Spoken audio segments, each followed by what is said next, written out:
విజయనగరంలోని పైడితల్లి అమ్మవారి ప్రధాన ఆలయం విస్తరణ పునర్నిర్మాణ పనులు శరవేగంగా సాగుతున్నాయి.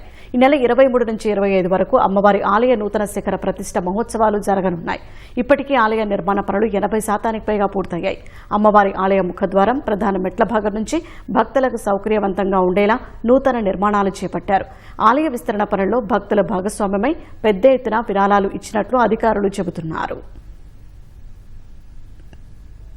అనిపిస్తుంది. మనం డెవలప్మెంట్ వర్క్ చేస్తూ ఉన్నాం.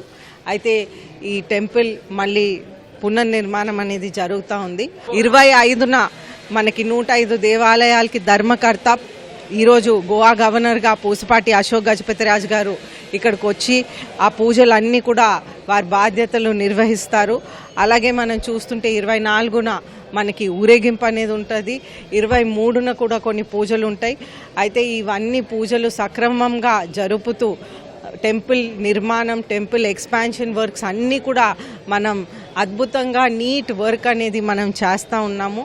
నేను ఎమ్మెల్యే అయ్యాక నేను పూర్తి చేయటం అనేది నా పూర్వజన్మ సుకృత అని నేను భావిస్తూ ఉన్నాను. జూన్ 23 నుంచి మొదలుకొని 25 వరకు కూడా వైదిక కార్యక్రమాలతోటి 25న కలశ ప్రతిష్టాపన, యంత్ర ప్రతిష్టాపన జరుగుతుంది. అనంతరం భక్తులకి 25వ తారీఖు తర్వాత నుంచి కూడా మెయిన్ ప్రధాన ఆలయంలో దర్శనాలు అనేది ఏర్పాటు చేయడం జరుగుతుంది. పూర్వం చేసిన నిర్మాణం చాలకుండా ఇరుగ్గా ఉండడం వల్ల అశోక్ గజపతిరాజు గారు ఒక కార్యాచరణ ఏర్పాటు చేసి దీన్ని విస్తరణ కోసం చేయడం జరిగింది.